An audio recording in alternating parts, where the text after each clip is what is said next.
We'll do it live!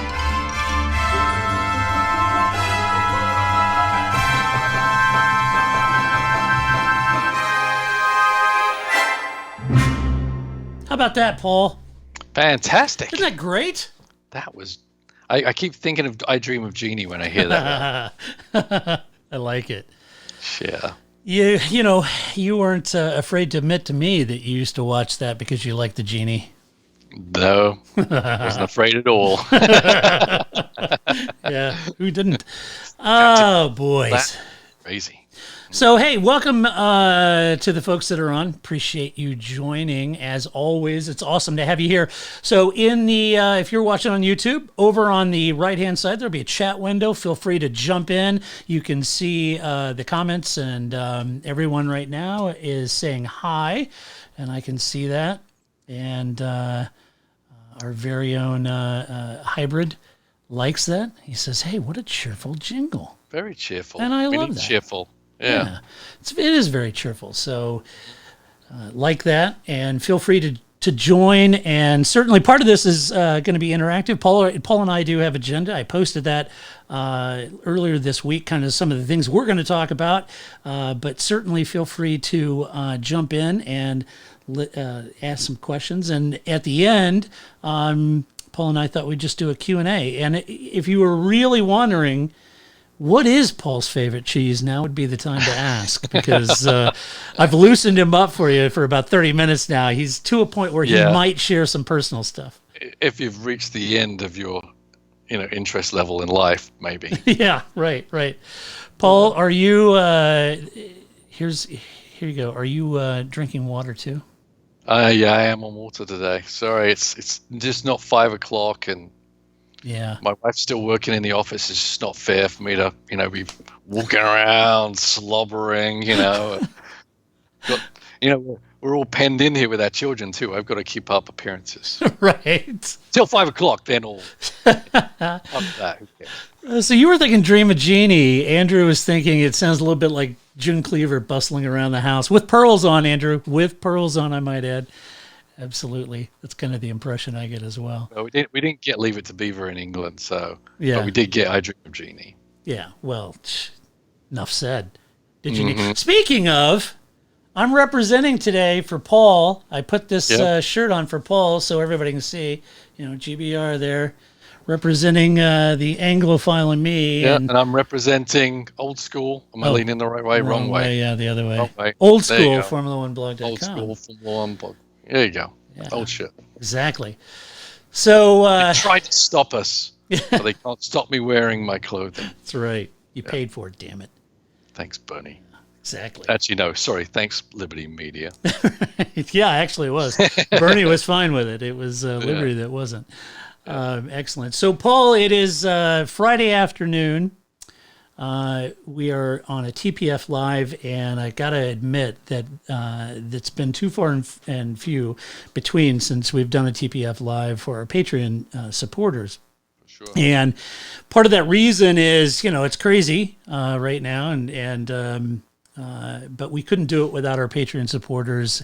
And I just want to take this opportunity and say thank you for Paul, on behalf of Paul and Grace and myself and Tom and everybody attributes. It's a huge deal. It's tough times, and we wouldn't and couldn't do this without you. So thank you. Yeah. And we need to do these more frequently, Paul. We do. It's tough, yeah. We all got busy lives and all that stuff, and that's why I can't. But when we got the free time, this is kind of what I like doing. So that's why I've been kind of showing up a bit more. It's not because I get more pay, that's for sure. So. Right. No, don't get overtime or anything like that. Right. So I can't get a little fancy though. When Paul goes to really unpack something, I can just go to the Paul cam. Oh, nice. It's just the Paul cam. Yep. You get more of my wall. Yeah. And your open door. Yeah, I like that. And the open door, whatever's in there. Yep. Tom's right. You get more zeros in your pay. That's exactly right, Tom. So every year they added it. Yeah. So to the front. Exactly. So okay. So let's start off. Let's talk a little about Formula One and some of the agenda that we're going to talk about today with all of you on Patreon. So, first of all, I just want to mention I've gotten a few emails regarding the live, and they were saying, "Hey, this is this can be great," and people are excited about it. And doing more of this. And it just reminded me kind of why we do what it is we do. And I'm not trying to wax philosophical here. I just wanted to say as a reminder, we're all about the fans. We always have been. Paul, myself, Grace, Tom, we are, at the end of the day, we are fans. That's what we are. And it just so happens that Paul is a super cool fan because Paul actually races cars and works in the racing industry and has his whole life. Right. So Paul's very close to that world. But at the end of the day, we're fans, and TPF was really created as a representative of the fans, as a community. That's what we do. We're representing the fans, not the sport. There's plenty of places you can get information, and there's lots of media options for the drivers, for the teams, for F1. They all are an ecosystem unto themselves, and they all do a great job of unpacking the sport, and they're all embedded in the sport, and that's terrific. We're not that. We are here as a community and a fan collective, and this is really kind of our version of a fan town hall, if you will. That's kind of what we're doing with the TPF live sessions. So we just all get together.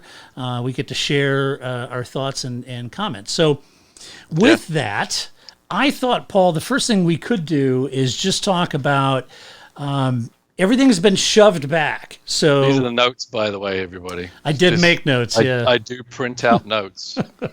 There's no proof I read them, but I do print them out. Yeah, he does. He does. Not good enough, damn it! Not good enough. Not good enough. So anyway, I thought, well, all right, it's a lot of crazy stuff's been happening. We've been through a lot. Let's take a step back real quick.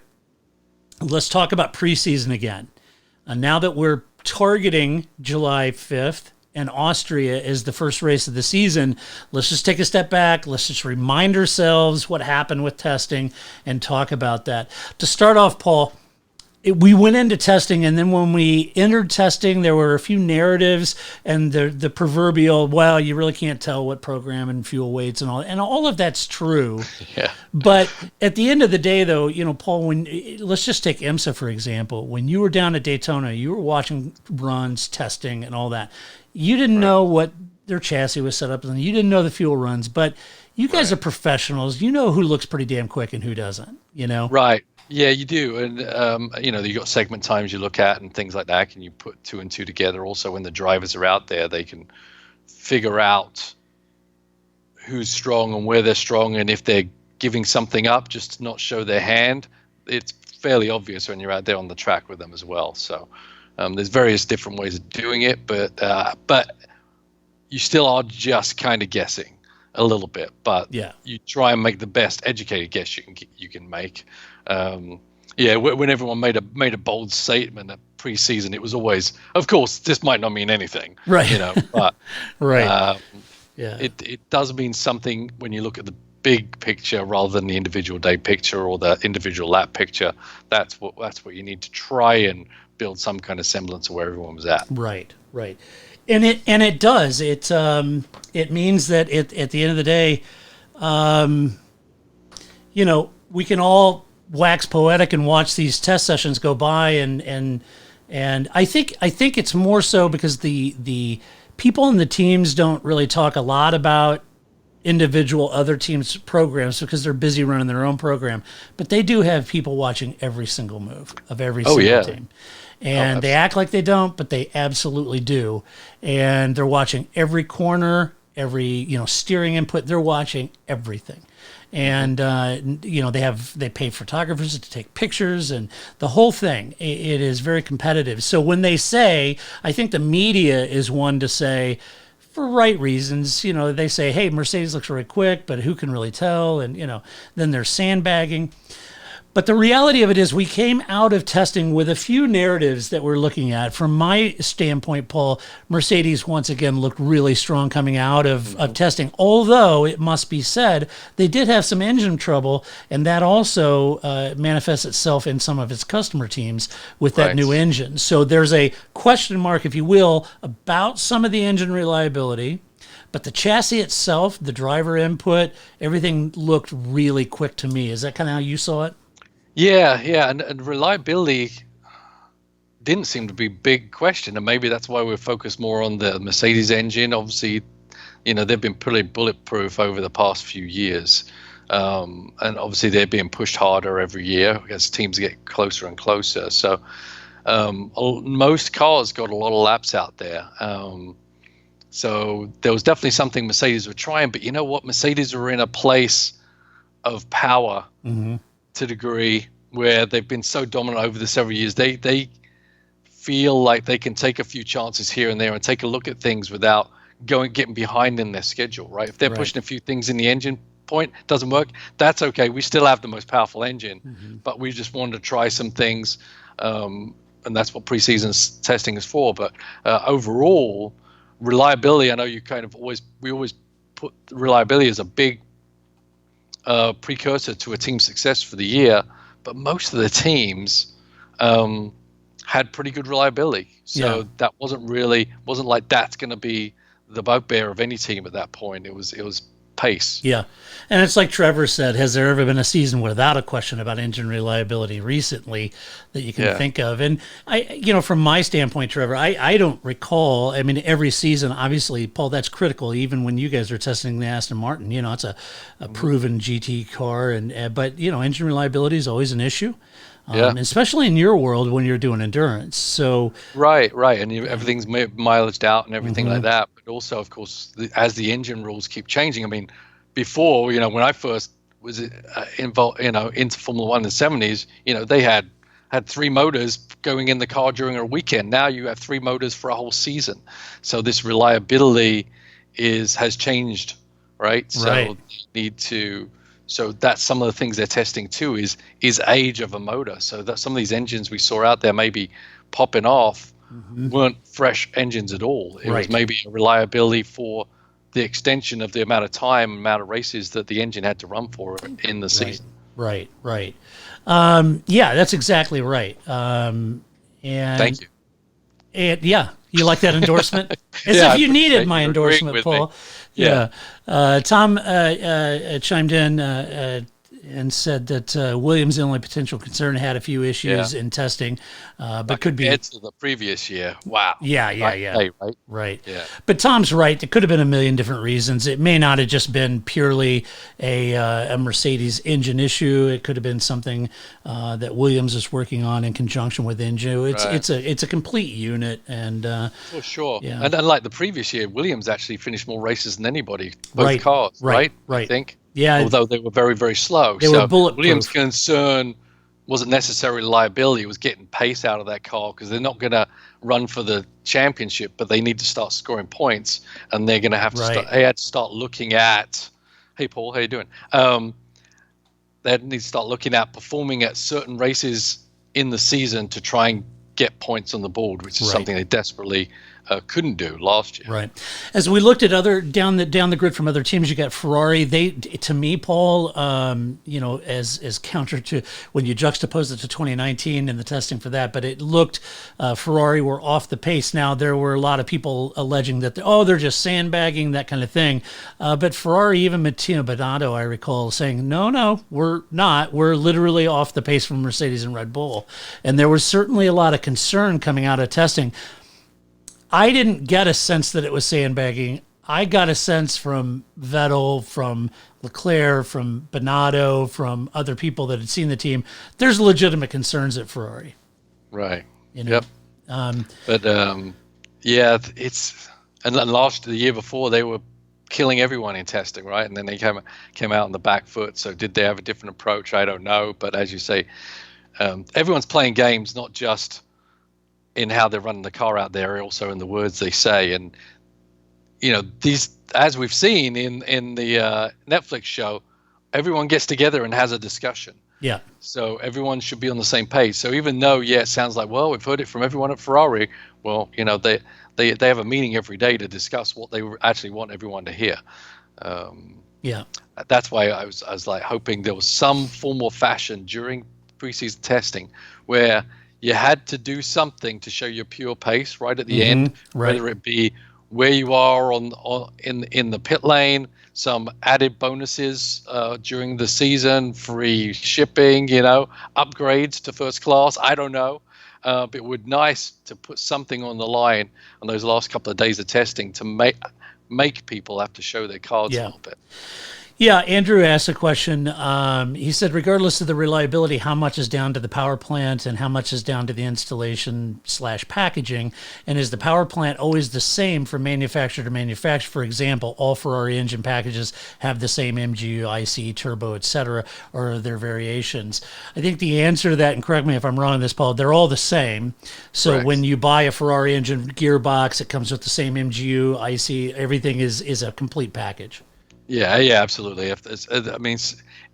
It's even strange when I see one team using an engine and uses a different fuel or a different oil, which is what Red Bull did, right, from Renault, that takes a lot. Yeah. Because that's our dealings with Shell is that they work literally side by side, day by day. Yep. And then if you're a private team and you're going to run that engine, and all of a sudden you want to use different fuel and oil, that's a big undertaking to veer from what's actually stated in the manual of the engine that you bought. Right. Packaging is an important part, and that's where things change, right? Where the aerodynamic packaging for the cooling, for the placement of some of these ancillary things that attach the engine, the radiators, etc. That does change from car to car, and that's where a privateer team have to really go by the numbers that they need to reach in cooling, etc. So that the engine manufacturer was selling the engine can ratify that, okay, we're good with this packaging, and your warranty is good with us, right? But if they start taking risks, which we see, Red Bull were the biggest risk takers out of all that kind of stuff, and I don't really cared about that stuff, and they just wanted to go fast. So, but some teams, and probably unfortunately, the parameters that the privateer teams get are probably a bit higher than what the actual factory team would be willing to run, because they have to cover their bases, because that's a customer, right? So the customer, they need to give them a reliable tool to use. Right. So I would think the factory team, Ferrari, Mercedes, can cut things a little bit finer because they have a little access and they're not held to a customer kind of scenario. Right. When you look farther down the grid, you start to look at Red Bull. They came out pretty strong in testing and looked pretty strong, not far off Mercedes pace. I don't know that I would suggest that they were on par with Mercedes, but they were thereabouts. So I think the conventional wisdom out of testing was Mercedes looked quickest, Red Bull, then Ferrari possibly. Then you've got the duo of Renault and McLaren who are battling for that best of the rest in that area, Paul.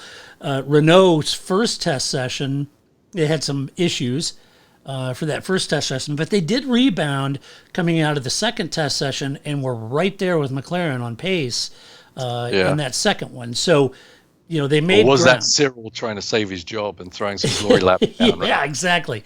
Exactly. Or, was McLaren just taking it a little more easy? I don't know. But be that as it may, both seemed thereabouts, but I would say both seemed a little off that front pack. Yeah. I mean, they're teams with two very different points of view or experiences from the previous season. And Renault are still desperate to get pace. They're still desperate to clamber up to the top three. Right. McLaren were, I think, head and shoulders above the mid-pack. Yep. And there comes a little confidence with that, where then you're at this level and you've learned what was working, and now you can build on that. But I still think Renault haven't ever found that confidence or that point where, okay, we're going a good direction. I think they're still trying to find their direction. I think McLaren did find their direction, especially, and I think they're going to be in a good place because now the cars aren't technically changing that much over the next couple of years. And I think they're, a bit more confident and can be a little more reserved in what they do in testing and not really go for that quick lap because they're not really need to do that. They've got their data that they know where they're at and what to compare from and what they're going for. Sometimes it's better to just stick with your program and not worry about what everyone else is thinking about you. Right. Because you know within yourself where you are actually at. And I just don't think Renault are there knowing exactly where they're at or where their strong points should be. Yeah, that's a good point. Paul Richards asked, has there ever been a team that has beaten a manufacturer? And the answer is absolutely, Paul. It's a great question. There's been Formula One has a rich history of that happening. Red Bull's one of them, as Paul mentioned. Certainly beat a manufacturer. Williams, McLaren. McLaren's a car manufacturer, but before they were in the road car, they had outrageous success in Formula One. Well, I wonder if he means someone driving a customer car has ever beaten, say McLaren, because McLaren used to sell their cars to others. Has they ever been beaten in a championship by someone they've sold cars to? I don't know. That's an interesting question. Well, too. if you went back, though, certainly Lotus would apply, right? Well, they didn't buy it. Well, there's still it depends what he's talking about. Is it a manufacturer or a Formula One team that builds their own cars versus a Formula One team that just buys cars off the shelf, like the Marches of the world, right? Yeah. And I'm trying to think, which team literally hasn't built their own car in the near distant past. And Jordan? There's not many. Well, no, I mean they built their own car too. There were no. If it's a factory engine versus a factory team. I mean, I don't know. Not much if this happened at all. Gotcha. All right, he clarified. Certainly not in a championship. Paul clarified. He says, I mean, if Ferrari gave an engine to a team to use, they would never beat the main team.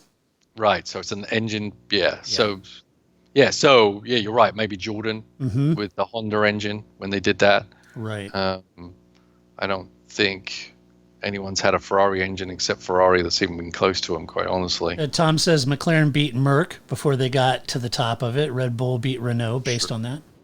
True. The old struggles of Merck when they first came on, but they were kind of more like a new team at that point, weren't they? Yeah. They weren't the old team and then selling the engines. It was nearly like the opposite turnaround at that point. Right. So, then we get back down the Racing Point coming out of testing. Now, this was interesting.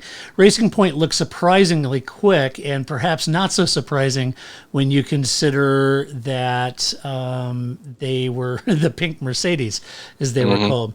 Interesting story in Autosport today. I wrote a piece on the website about it, but the FI did go to Racing Point's factory and inspected the car and looked at it to make sure it was in compliance and said it was. Now, the one thing I took away out of that article, which I thought was important, Paul, was it's one thing to say that the pink Mercedes, that Racing Point basically copied their partner, their engine partner. And that car looks remarkably similar to the W10 of 2019, which is a title-winning car. Okay, fair enough. Now, the sport has a long history of teams copying other innovations and vetting it on their car to see if it would work. This has been going on forever in Formula One. But a wholesale copy of a car is a little different.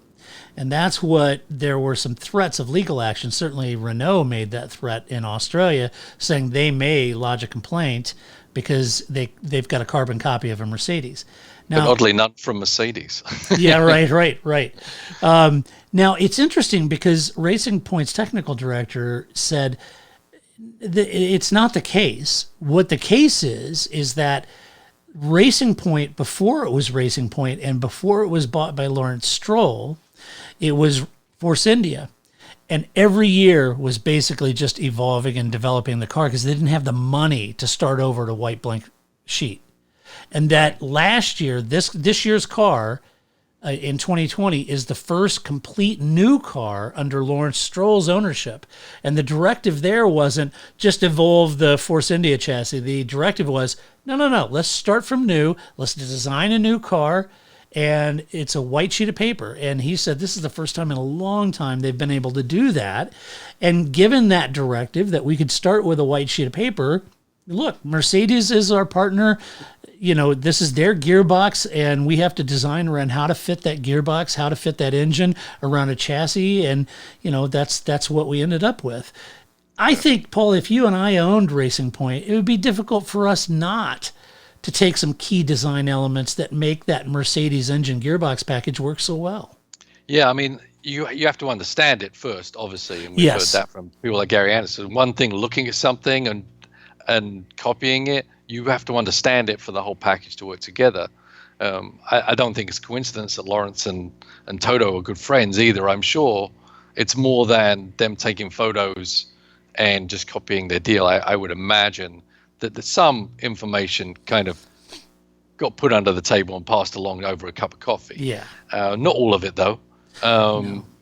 But there's a reason why Mercedes wouldn't be on in the court asking for Force India to change their car design. Right. They're probably well in tuned with what Racing Point have been doing the whole time. So yeah, I think there's a little bit of both there, really.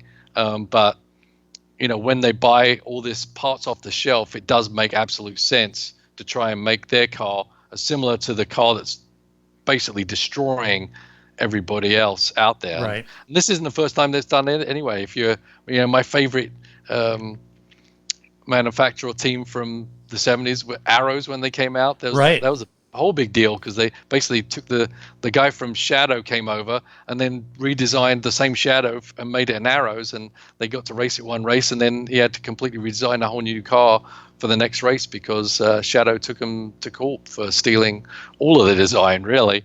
So probably very similar to what the Mercedes and the Racing Point are now, but I think there was a bit more conversations going on between the two teams to help that happen this time. Right. The other teams, AlphaTauri, Alfa Romeo, they seemed a little off pace. Haas seemed to struggle out of that. And then Alfa Romeo was a team that got beat by. That was a manufacturer team that got beat by a customer team with Brabham. Oh, right. Yeah, good shout. And then you had Williams still off the pace, but actually out of testing, they looked to make a jump in performance. I mean, so it's a very positive. They're still behind, but they made a big jump, and I'm kind of excited to see how Sir Frank and everybody will do that. I think that'll be good. Yeah, I'm excited to see how they were going to do. It didn't look like they were going to be the proverbial back row team every race after that. They at least had a shot, so that's great. They need it bad. Right. Let's jump into, and Trevor, your comment's right about the Haas time. That, as Paul mentioned, that technical flow of information, I'm sure there's a certain level of that happening. Let's talk about the 2020 season, Paul. So the season is slated to begin in Austria on July 5th. Paul's idea of a double header races is not out of the running now. With some of the first races, I'm sorry, Paul, am I calling you? I don't know. Yeah, can we just stop the podcast for a second? I'm out of here. Let's call.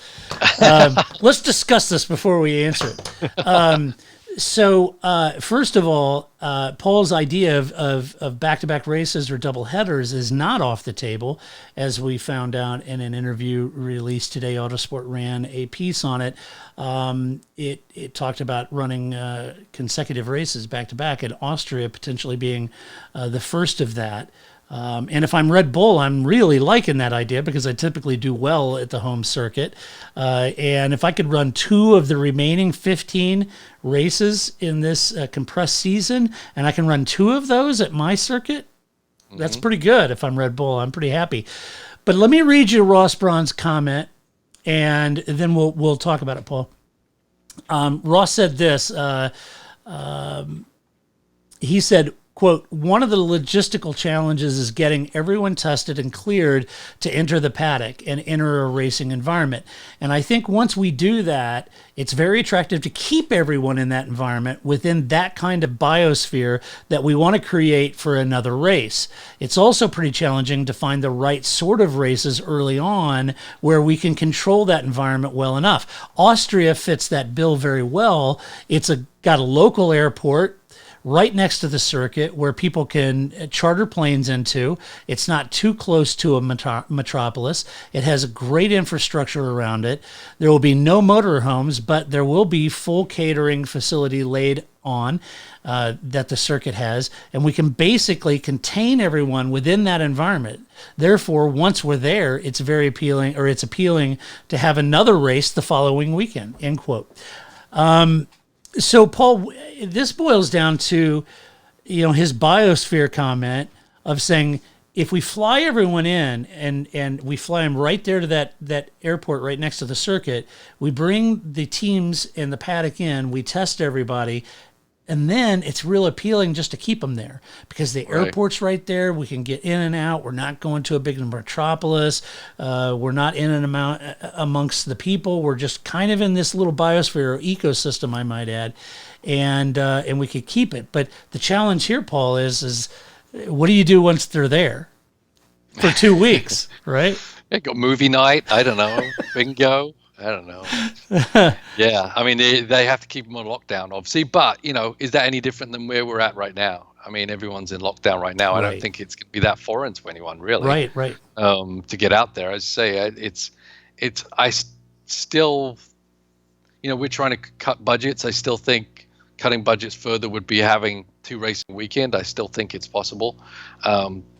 Now we're stretching these people out to being away from home and in this little bubble for basically 2 weeks, right? Between getting there, going through the testing, and then getting out of there as well. I think that still could be compressed. Maybe, compress it a little bit. As I said, I think it's more cost effective to do 2 races and knock them out and then move to the next one, have a bit bigger of a gap between the races, maybe make it a bit easier. But maybe we have a Sunday race and a Saturday race. Why wait till Sunday to race again when no one's traveling in, no one's setting up again? You could run 2 races in fairly quick succession because you're taking away all that travel time and prep time. I think it's going to be interesting if they do this, is to see what the teams are allowed to do in between race 1 and race 2, because we know that with upgrades and the evolution of the car, that there's nothing better than having a constant. And if you've got a constant of the same track, then I think these teams will be chomping at the bit to bring in upgrades to test between race 1 and race 2 to make actually quick progress in the season on making their car better. But whether they're allowed to do that will be interesting, because now you're talking about bringing things out from another country, bring them into another country, and then you've got to deal with that whole mess again. But I think the teams would be relishing the fact that they could really do 2 race weekends at the same race and be allowed to actually bring these developments in between races. It's good. Yeah, it's a good point. Mike, longtime friend of the website. Mike, I hope you're doing well out there. Good to hear from you. Thanks for joining. Mike asked Paul, a double header would be awesome and make sense, but aren't engines at such tight tolerances that they usually need to be somewhat broken down and reassembled between races? Is that enough time in 1 week to do that, or even between days, as you're suggesting, from a Sunday to Saturday or Saturday to Sunday? Yeah, I mean, they need to be checked, but we know they check a lot of things remotely. They check it through the oil, through samplings, through sensors, etc. They don't strip these engines down. They're basically sealed because they've got this rule about the three engines a year deal. So these engines can actually stay pretty much together for a very long time. There obviously has to be reprep in between the races to get ready for another race. But I think they could definitely do it. But my idea was to have a race on Saturday early and then a race late on Sunday, and really not much in between except a single qualifying session. Right. And I think that's definitely turnaroundable, if that's even a word.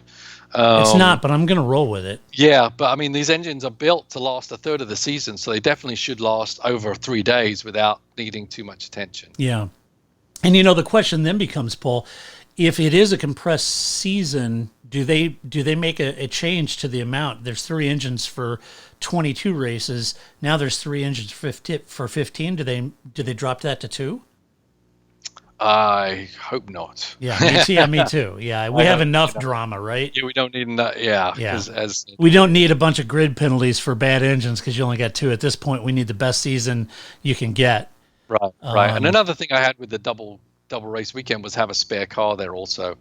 Right. As I said, There used to be a T car, Paul, and for those that are newer to the sport, can you kind of unpack what you meant by a spare car? Because most people know there aren't T cars anymore. Yeah, in its height, actually, McLaren came with 4 cars. You remember? I think it was Japan or something. They came with a V12 and the V10 of each version of their car. Just gobs of obviously cars just all over the place. But it used to be standard that each team came with 3 cars. You'd have driver 1, driver 2. They'd have a spare car, and depending on the politics between the drivers, perhaps driver 1 always had the spare car for them, or the teammates would share from weekend to weekend who had the allocation of the spare car, and the spare car was set up for them.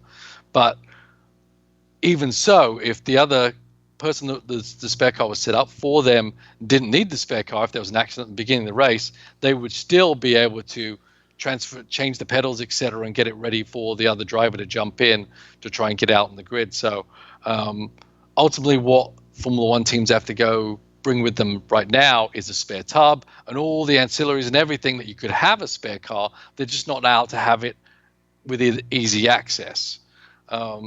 So my thought is, because of a quick succession of races, you have that third car already built up. As I said, it's not going to be any extra funds because those pieces are already there already. They're just not together. So build the spare car, have it there. So if there's some kind of issue between one of your drivers between race 1 and race 2, you can quickly make that adjustment without having to completely rebuild a car, which, as we know, can take a very, very long time, as can just nowadays with these complicated engines, just changing an engine. It brings up a point I want to ask you, and this is sort of on the back of Paul's comment. Paul says if you're doing a compressed season as discussed, you'd think that the number of engines might increase due to the increased frequency of use. And it's a good point, Paul, that I want to kind of dovetailing on that. In your case, and I tend to agree with you, I think having that T car, that spare car, all of that there, that takes an engine. So there's your second of your 2 engines. You know, maybe it's not a case of saying we're going to stick with 3 engines, but maybe it could be increasing the engine count. I don't know. Yeah, I mean, you got to think also in between races they can alternate engines as well. So right. Yeah. Because there is some time between races where the engines are taken back and checked and double checked, and they get a little more into them when they have the time to do that. But you could just alternate how the engines are deployed over the season. And I think to a degree, that should be controlled by the FIA and not under the team's own recognizance, so that people don't get a little cheeky with that kind of scenario. So, Trevor asked, what about fuel, tires, oil, other consumables? Can the track have that much on hand for double races? Knowing those operations, like Paul knows them like the back of his hand, and I've been incredibly grateful for being in the paddock and working with Formula One and Shell, and I know that they can. The operation for the consumables, Trevor, is massive. How many tires that they bring for a race is staggering. The amount of fuel they bring for a race is staggering. Paul, you and I've seen the areas behind the paddock where they store all of that equipment, consumables, containers, the Connex containers, all of that stuff is very doable for back-to-back, I would think. Yeah, it's very doable. And at any one time, they've got fuel going to 2 to 3 different places, depending on the length of time and where the races are. We were jumping all over the continent and all over the world sometimes with this F1 schedule. The good thing about how they're kind of devising this schedule is it's regionalized. Right. So the Pirelli and all the oil fuel manufacturers could actually centralize where they house all that stuff. And then once that's done, then they move the whole circus to the Americas and then to Asia, etc. So I think they'll probably use that scenario, and that's maybe one of the issues that they've got, because with as close to the season as anyone's going to know what is going to happen and where they're going to go, at least they know where they're going to kind of start off the season. Right. So Pirelli and Shell and Total and all those people can kind of, okay, we just need our stuff around Europe, and we can get it there on a truck very, very quickly. And then when we know we've got through that, we know that we're going to go to Americas, so we can send everything in one big area. And all these companies have storage areas and companies all over the world anyway, so they have a place to put this stuff. So I think that's kind of one of the reasons why they've kind of regionalized the calendar in itself. Right. Our man Tom asks, I understand the biosphere concept for Austria. I'm unsure how it works for Silverstone. Also presuming this requires quite a lot of CV testing kits allocated to F1. Right. Yep. Yeah. Yeah, it would. And Tom, to your point, was it on? I think you'll correct me if I'm wrong on this, Tom. It was Andreas Seidel. That's who it was that brought that up in the press. And he said, "Hey, getting this system going on is going to require a lot of testing, and we need to ensure that that's not taking testing away from other critical areas, right?" And I think it's fair point. Yeah. So. However, Tom, I would say that I know the U.S. anyway is the amount of tests and types of tests has radically increased, and the capacity to test has radically increased. Yeah. I got to think in another 2 months that'll be even more so. Yeah, I think testing is the key for the whole issue, honestly. Yeah. And yes, and travel restrictions, I think, is going to be a big issue too. Let's see. Yeah, it's going to be interesting, Silverstone, because obviously 85% of the people that work in Formula One live around that area. Mm-hmm. Are we going to trap them in a hotel 2 miles from their house to keep them, in one place so we keep an eye on them? Right. Obviously, Red Bull Ring, it's very different. Everyone's going there from somewhere else, and probably a little easier to do. I don't know what they do for Silverstone. I say that the amenities around Silverstone aren't quite the same. Yeah. So, right. I don't know how they will do that. Maybe pop up some tents. I don't know. I could do it over at Tom's house. Yeah, do it at Tom's house. Yeah. Let's see. Next one. Okay, I like your name, Mopar Wookie. Mopar, man. Okay, what tracks would lend themselves best to a double header? I'd prefer to see a layout change like France could do, but at a track that's actually fun to watch. Yeah. Having said that, place to do it, right? Yeah, right. Yeah. And I was thinking here you go. This is for you, Mopar. There you go. It's a little France for you. Yeah. And this is kind of, we briefly glanced this before, but those tracks with airports next to them where they have all the facilities that can create this sort of biosphere, right? France is one of them. It is, because it's got an airport literally there. And it's been built as a testing facility predominantly, and so it's got amenities, hotels, and everything like that. So it's a surprise that's a cancelled event and not a postponed event, because that would have been one of the most ideal for it to go. Right. So I agree with you on that. I think France would be a good one you could reconfigure for the second race. Mm-hmm. Whether it would be fun to watch or not, I'll let you draw your own conclusion. At this point, we'd be ecstatic to see a race of Paul Ricard. Yeah. Who saw that coming? Yeah, at this point, I'd take 5 races at Paul Ricard, just to get Formula One started. Stephen Moore says, wouldn't Spa work well for a doubleheader? The biosphere makes sense, but everyone would be intense for 2 weeks. Yeah, that's the amenities is tough. It's it is really tough for everyone. We got the Abu Dhabi would be a good place, obviously, right? Mm-hmm. Yeah, Abu Dhabi would be. Unfortunately, we're talking about it for the podcast. Any street circuit doesn't make any sense. Right. No, you can't not be near people. You're in the populace. So I don't see any street circuit happening this year at all. They can't control any of it. I could see them trying to pull off Baku. Yeah? I think that's why they said Eurasia. Yeah, I could see them trying that. Okay. And Russia, I think it's hard to contain. I mean, people walking around. I mean, maybe something really far in the distance. Maybe they're hoping that, post like backside of summer or something. But for the most part, it needs to be a remote track with some kind of access by plane. But that can be controlled. People can fly in somewhere and be on a bus for an hour. That's okay. But you do need amenities like hotels and as we said, and actually I talked about it before when we were talking about the concept of double race weekends and how this whole situation will work is, one big catering system so that all the food and everything flows through one line, and there's, it keeps everything a little bit more secure, should we say, the flow of things coming in and out of the circuit. So, I mean, Hungaroring, I think, is probably pretty good, right? Yeah. Yeah. Where else could we say? I don't know the amenities at Monza, so I'm not sure we're going to go to Italy, actually. Yeah, it got hit pretty hard. Yeah, I'm not sure Italy's. Speaking of Hungary, I just want to read the last part, and then we're going to move to the whole closed door concept of the races. The last thing that Ross Braun said was concerning the logistics of travel and restrictions. He said, quote, "We're working our way through all the requirements to make sure we operate in a safe environment for the drivers and the engineers and the technicians, for everyone involved in the race, and we put on the right sort of show. Unfortunately, it will be without fans, which is a great shame, but we still feel like we can take the race out to all the fans who watch us on TV and other means. It's important for us to try and get the season going. One reason is obviously to excite the fans who have all been frustrated by the delays. We've got a very exciting season in front of us. But it's also very important. But it's also a very important livelihood for thousands of people. It's another reason for trying to kickstart the season." End quote. Of course, he's talking about the teams and all the employees that work for these teams. Paul, they're all reliant on this for their livelihood.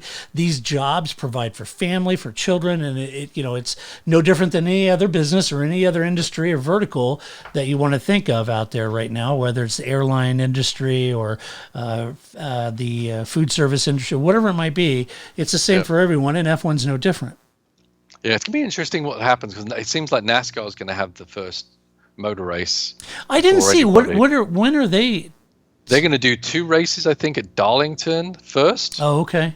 And then they're going to do 2 races at Charlotte, which is interesting because North Carolina, I thought, said there wasn't going to be any large gatherings or any kind of sporting events allowed. So are they closed door? Yes. Okay. Yeah. So, and then obviously we had a conference call with IMSA a couple of days ago, and they're tied with NASCAR, and that both those series are working together on trying to work through the scenarios and how can you put on a closed tour event and do it safely.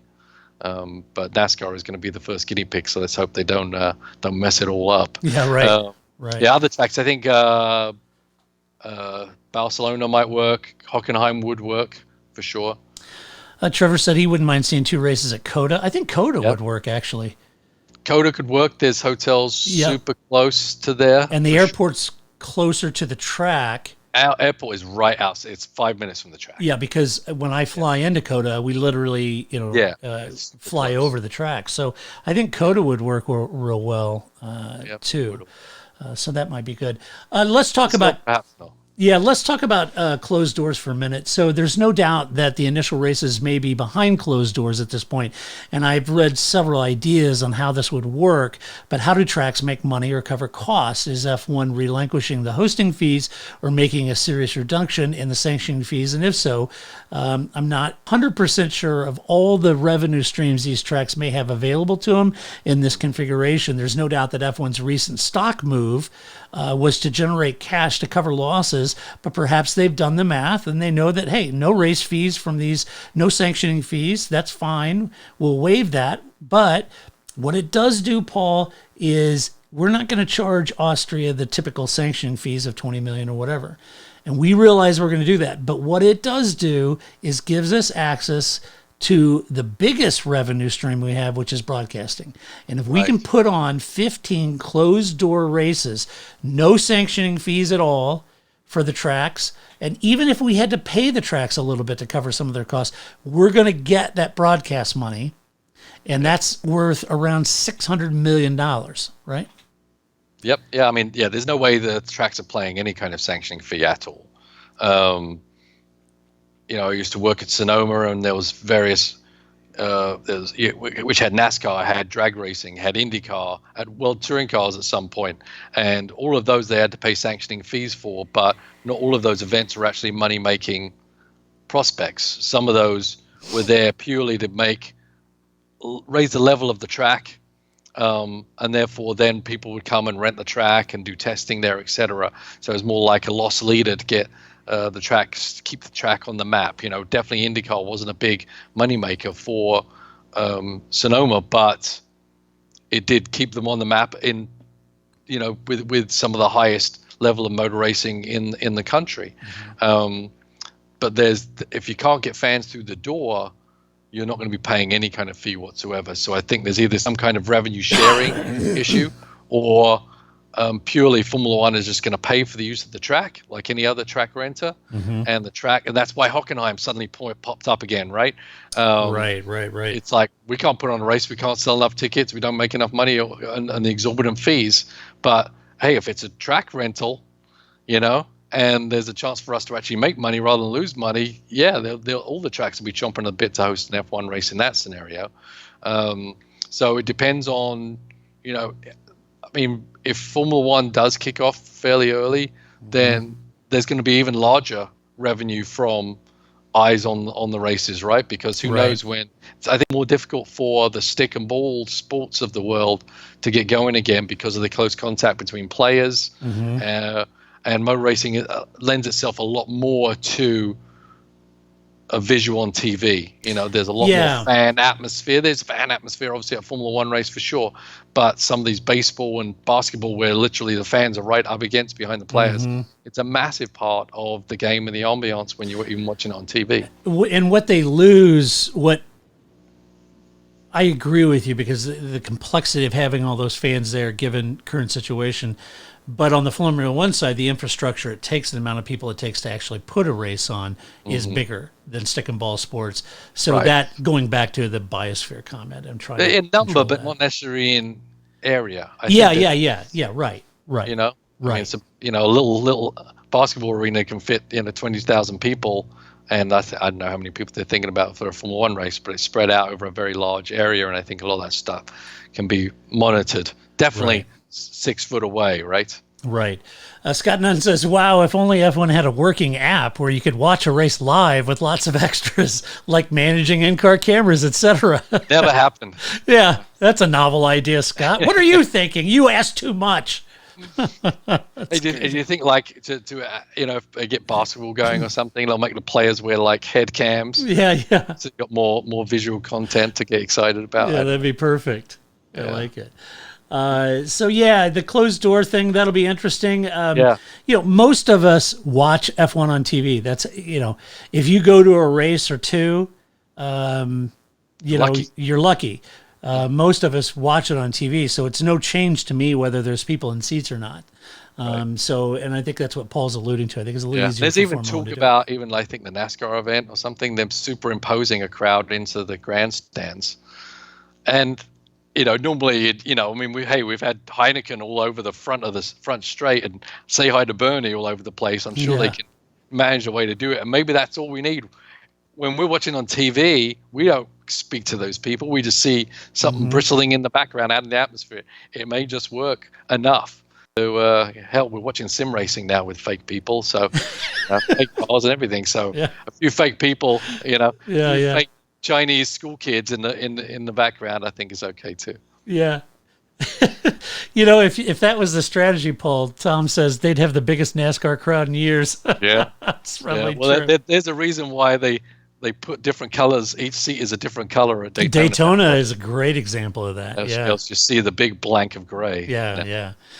Okay, let's move to the delay. I want to talk about the whole delay of the season for a minute. So would this delay, with its summer break that we had, now they've extended, they moved the summer break forward to now, and now that the summer break technically is over, they've extended that forced shutdown. Will that have any impact on solving for some of the issues that the team faced coming out of testing? You might say Ferrari, let's take for example, or Haas. Maybe let's take Haas, for example. Haas felt like they had issues coming out of testing, weren't as quick. They had the forced shutdown of the summer break. Technically, they aren't working, and now they've got this extended force. It's hard for me to believe that there aren't people beavering away at home actually working on some of these solutions and working on potential development issues on that. But the delay is there. With a shutdown, surely more work is being done at home.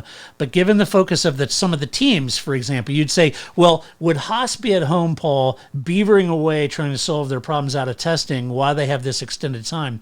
My answer to that, I think, would be yes. However, you think of teams like Ferrari, or teams in the UK that have been really focused on developing and manufacturing solutions for the NHS and the COVID response. And then you've got teams like Ferrari in Italy, with Italy being impacted so heavily, they may not be as beavering away as some other teams might be. Yeah, it's interesting because the shutdown, how they monitored the shutdown was, didn't they monitor like emails and make sure no one was, I don't even know how they did that. Right. And I don't know if it was just internal email systems or whatever, but to make sure no one was talking to each other. And but then also in Formula One, there's also a cottage industry from outside of the teams where people develop parts for teams. Obviously, people like Mercedes are basically building everything themselves, but a lot of teams also farm a lot of that stuff out to other people. So are they still able to communicate with those people and develop new pieces remotely through other sources? It's a great chance to second, third, fourth, and fifth guess your pieces without being able to test it. I'm sure they're going through all kinds of different scenarios. I mean, you test, and then pretty quick after the testing, they had to button everything up and send it to Australia, right? And that's why updates come a little bit later, because there's just not time. Right. But now they've had all the time in the world to rethink and analyze everything that happened in testing. Right. And come up with a plan. Whether they come up with a better plan, I just don't know. But then it's how much time do they have to build and develop these parts in between when it's green light, okay, the season is going to start, and when they do some kind of testing format, and when they have to actually be at practice one. I'm just not sure what their time frame is right now, whether they have time to develop a bunch of parts to throw at the cars. I don't think they will have, but I definitely think everyone's got a very succinct plan on what they think they will do when they get back and can start building things. There's, now that things are, I say calming down, and I don't mean that in a crass way, but I mean, there's a lot of locations that this is, it's flattening the curve, so to speak. In Texas, doesn't matter whether it's flattening or not; they're just going for it anyway. Going for it. So is Missouri. Yeah. It's like, Missouri's getting the middles and said, this is how we roll. What sent the green light, but it definitely wasn't actually data. So, yeah. There you go. So things are coming down a bit, but would there be any development prior to the season start now that things are calming down? But they've got this force extended closure. There would have been planned upgrades already in the pipeline for us after Australia, for sure. Could they move these forward given the compressed season and the need to really come out swinging right up front? You've lost 22 to 15 races. This is a compressed season. There isn't time to you've got to adjust. Paul, you'd have to adjust the cadence of your development program quite a bit at this point. Yeah, and we always know all the real big updates are coming for when we get back to Spain, back to Europe, right? So that's the least we're going to have is the Spanish updates, right, that the teams are going to start with. But I'm sure they're working on, they're going to, with a condensed season, it's going to be way more difficult. They're going to have to be very, have to make tough decisions. They just can't throw four different things at there. They're going to have to go with one and hope that's the best and then move on. But the evolution is going to be quicker because the race is going to be so much quicker from race to race to race as well. Yeah, exactly. Let's talk about in-season development a little bit, and then we'll jump into a Q&A session. So the in-season development with the radically impacted revenue streams, how realistic are any big in-season developments at this point? Even the big teams are reeling with their road car divisions sucking air on sales and frantically trying to keep their costs down. And I'm talking about Mercedes, Ferrari, Renault. There will be development during the season for sure because it's a short season and there's little time for teams to enjoy a longer cadence season in-cycle development. But with cost caps still slated to come in 2021 and the technical regulations holding steady for next year, in mind, we're going to be racing effectively these same cars, and with the cost cap in place, presumably, will these be some of the least development cars in recent years in Formula One? Yeah, it's tough to say. It's like really the manufacturer teams who usually have the edge maybe won't have the edge now, right? I mean, as you're talking about Mercedes, Renault, Ferrari, they're not selling cars And Ferrari are probably the only one that's probably got a whole board that is dedicated. They want their Formula One team to do really well, but you've got a lot of people at Mercedes and at Renault who maybe don't care about Formula One, and so the strings are going to tighten quite a lot for them, I feel.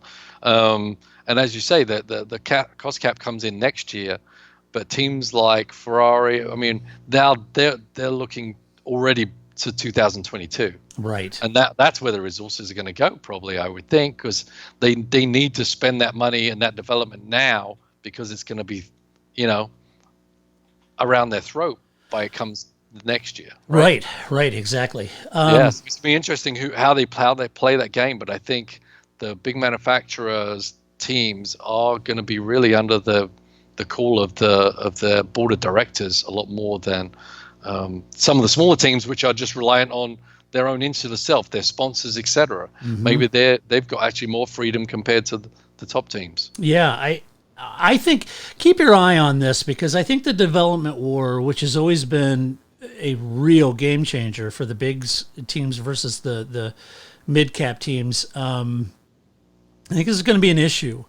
Yeah, I do. I think it's going to be an issue for this season. How much cash it took to keep things afloat reduces the amount of cash you have to develop on a compressed season, although you still have to, and you have to make sure that each development does deliver, because you have such a limited time. You can't spread this cadence out over a 22 race season. It's 15 now. And it's interesting. I think Renault probably in the toughest spot, because they were nearly admitting that they weren't really going to develop their car this year, very much, because they were going to focus on where they saw their biggest opportunity was 2021. But now they're stuck with their car for 2 years. Right.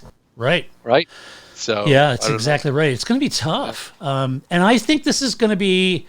I don't know how much the press will cover it. I'm sure there's some enterprising F1 journalists out there that will, but keep your eye on it. I think it's going to be an issue, all things considered. It's going to be quite a strategy game, and someone with maybe a little less money but a little better idea maybe gain an advantage over. Yeah, for sure.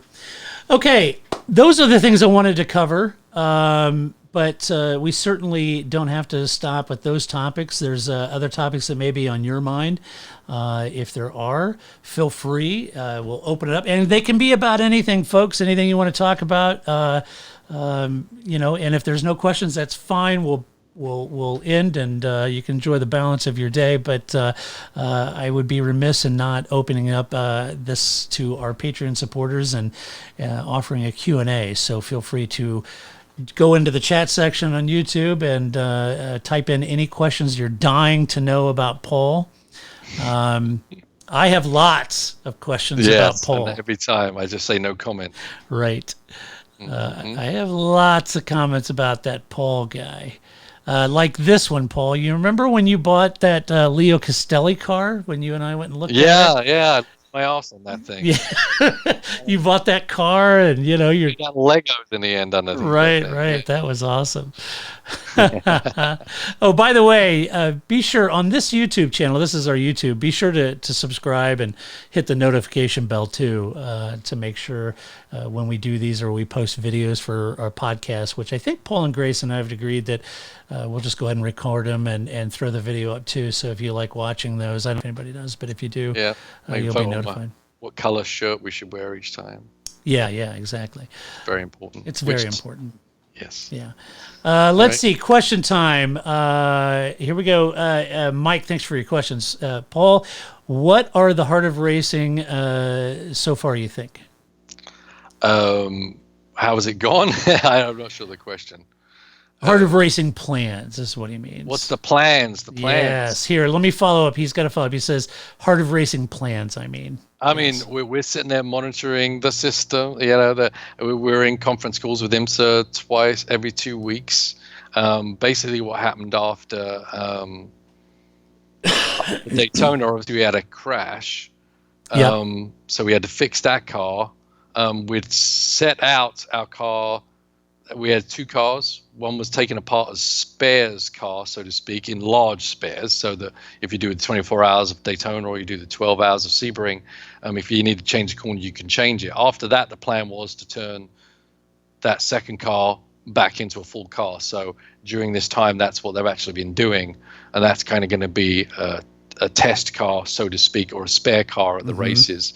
The team was obviously put together in a real big hurry, and so we're kind of doing our preseason prep now.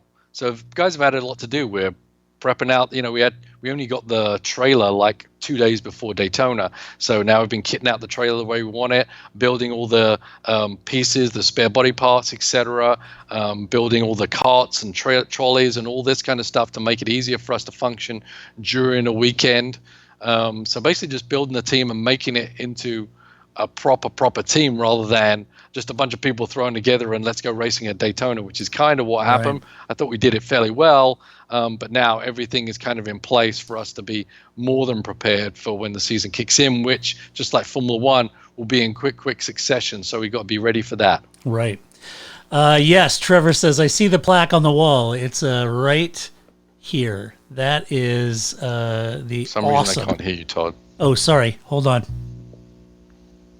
Can you hear me now? Yes, now I was I can. on mute. Sorry about that. Okay, very good. I didn't want to talk over. Yes, Trevor, there's the plaque right there. You're awesome. And I proudly display that in my office. And it's a very, very, very cherished piece. So I'm Nice. incredibly grateful. Let's see. Tom has a question. Tom says, could those smaller developments pave the way towards customer cars being easier to implement, though if manufacturers need revenue and generations aren't wildly different? It's a good question. I think this whole customer car issue is really bubbling to the surface. I really do. Yeah. And we've always been behind it. I have. thought it was a great idea. And some of these teams are nearly customer cars in a way, but it just hasn't been given the green light where you can absolutely be that way for sure. And Paul, in the Halcyon days, you think of the 70s, Frank Williams got his start as a customer car, in a March chassis. Yep. So I think my hunch is, Tom, and I could be way off here, but my hunch is if the new technical regulations don't deliver, I think it's time to rethink about the cost of Formula One. I think the cost cap and the technical regulation, if they don't deliver, I think you go back to letting people buy chassis, buy a Gibson V8. You get in there, you make it affordable to race. The other technology around that car can be astronomical, but I think you've got to make this series fun, exciting racing. And for the manufacturer, the people like Williams, if they're building chassis and they're selling them to other people, it makes it more affordable for them, right? Basically, at the end of every season, all these Formula One cars are junk. Yeah, right. They're just show cars. Right. Think of how much these cars are worth, and then the day the season ends, it's just a show car. Right. And with the complex nature of the engines, that you can't even make it a car to go racing historics anymore. Right. You'd have to develop this car and try and figure out how to put a normally aspirated engine in and make it work.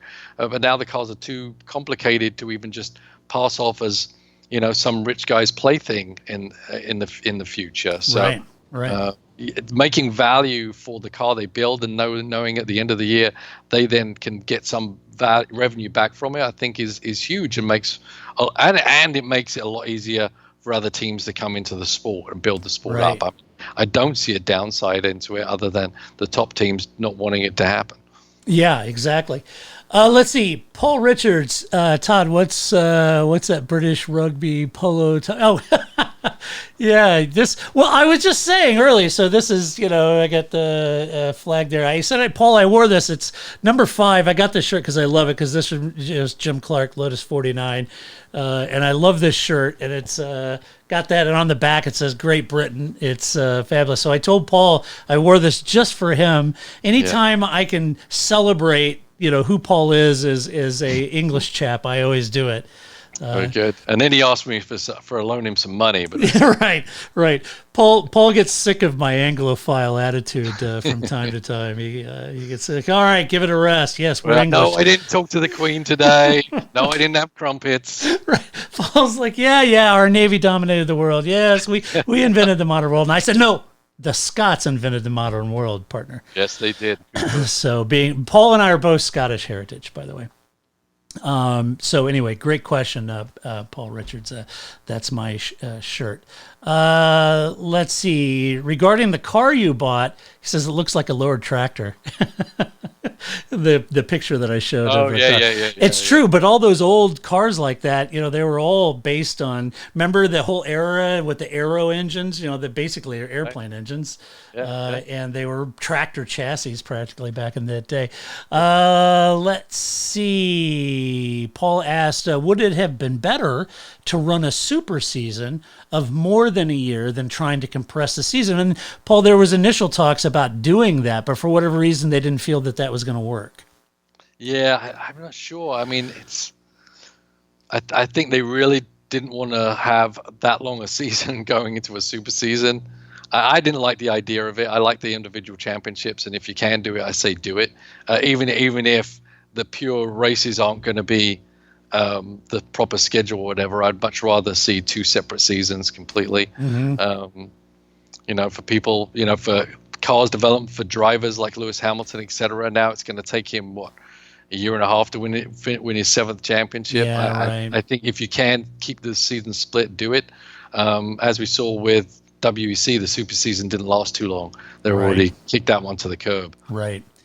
Let's see. What other questions do we have? Just a quick comment from Scott. He says, "I can't believe we're going into May. I've been to every single IMSA race so far this year." Dedication, Scott. Scott, that's awesome, man. You are committed, my friend.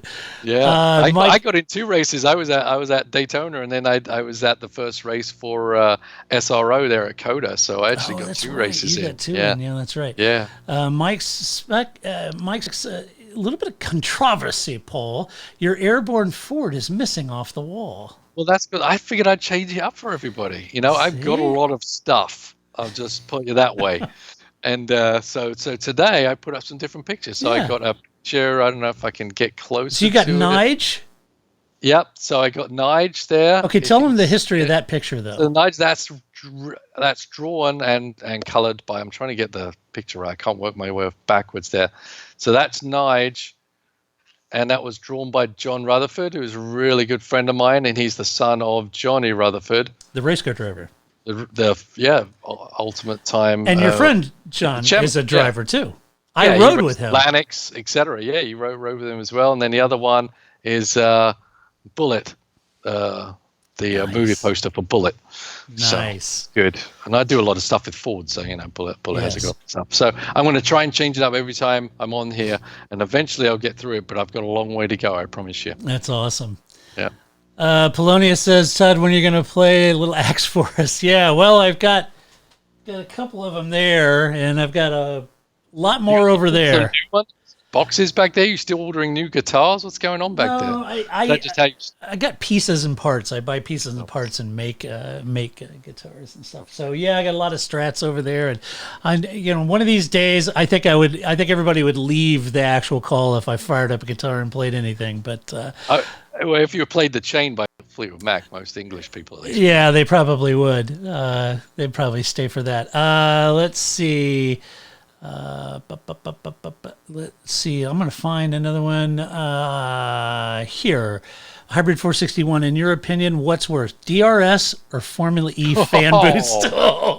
Wow, that is tough. A great and painful question. Oh my gosh. I'm going to say. Oh man, that's really tough.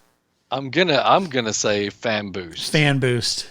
Because it's attached to a crappy Series 2. But, yeah. It's just popularity content. It's just different. I'm just not a Formula E fan. No, I'm not either. But to have outside influences socially change how unequal the cars are, that's way worse than at least if DRS, you earn the spot to be close to the other driver. You're earning that initiative.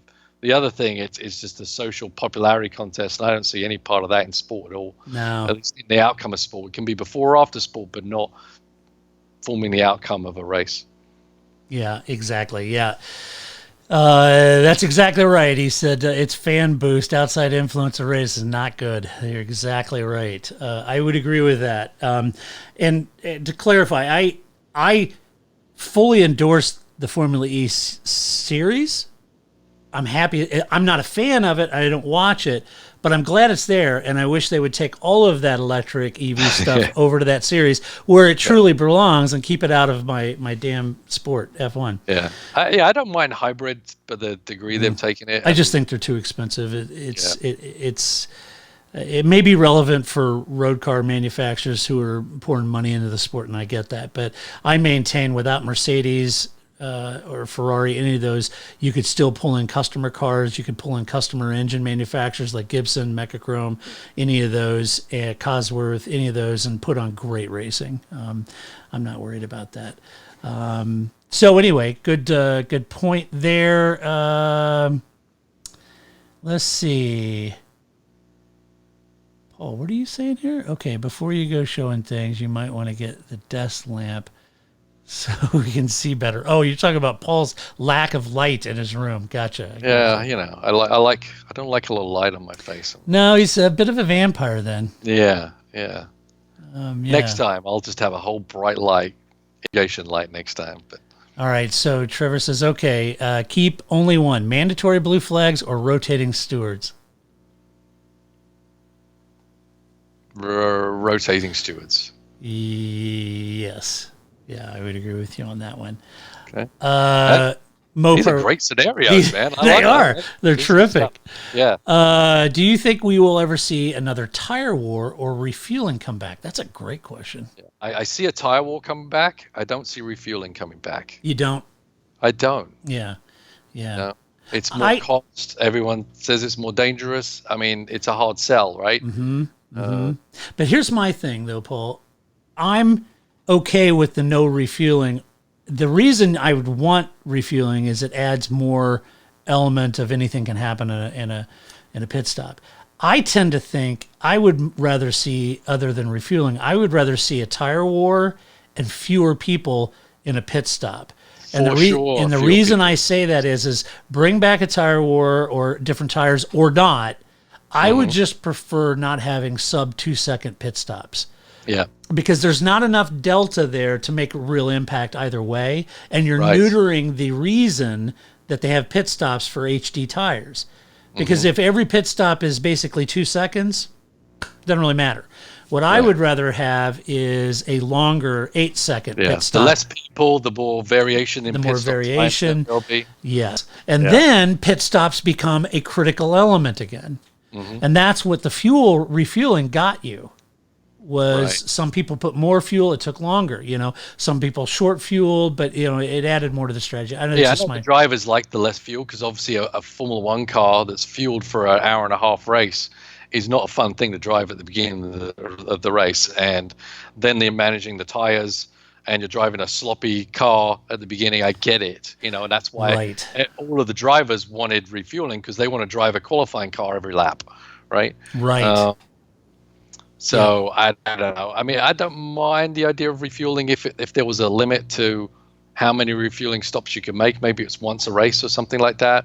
I would be more apt to that than what they were doing, where they were at one time, wasn't it like 5 stops refueling every time and just trying to figure that thing out. I thought that becomes too chaotic and too much of a mess. I don't like multiple pit stop races in Formula One because I think it's too hard to follow and it becomes too much of a roulette, a spin of the wheel as to what's going on and following it along. You need to be able to follow the race. I'm fine watching a race play out and playing the long game. Right. I need that, So if it was one pit stop, one fuel stop, I'd be okay with it. But definitely less people for a pit stop. And that may be what we see here. Could be if they cut the teams down. Yeah, if they cut personnel, how many people does it take to form a pit stop, Right. I would love to see this be played out there. Right. Tom says, watching the classic races on F1 website, loved Murray telling us how good a stop it was, 6 seconds slower than now. It did look better, though. I think IndyCar has the balance right. Yeah, I would agree. Yeah, I would agree with Tom. Yeah. I would agree. I wonder, if they did refueling, whether they would refuel first and change to the second, I would think. Yeah, and it looks like most of you agree in the comment section anyway that a little longer pit stops would be good. Yeah, I'm all about that. Scott says, has Maldonado crashed today? That's strange. I wonder what's causing all the accidents. That's a really good question. I don't know if he has. It's a good question. Yeah. Excellent. All right. Probability is high, though. Yeah, right. So, all right, folks. Hey, I appreciate you guys joining us. I hope you enjoyed the session. I really do. These are a lot of fun to do, and I'll get this posted up for the rest of the world to see on YouTube. But just know that you're the only ones that can join us for this live session and interact with us as Patreon supporters and have your questions answered. So absolutely appreciate it. As I mentioned up front, be sure to, and I got to find my really hippie.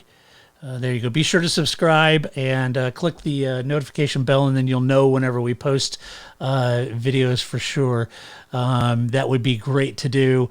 Mike, no, thank you for showing up. It's the least Paul and I can do. It's really you guys that show up and really make this what it is. And the same for you, David. All the thanks goes to you guys out there who listen to our podcast and watch our videos, and certainly to all the Patreon supporters. We couldn't and wouldn't do this without you. So incredibly grateful for all of the support you give us and all the downloads and the listens and the thumbs up and all the interaction. It's been absolutely terrific to do this. So without further ado, Paul, thanks for coming on and doing this as always. You're welcome. Yeah, fun. It's been great, and we will let you know when we're going to do the next one. So until that time, this is Negative Camera saying so long. That's it, man. Game over, man. It's game over.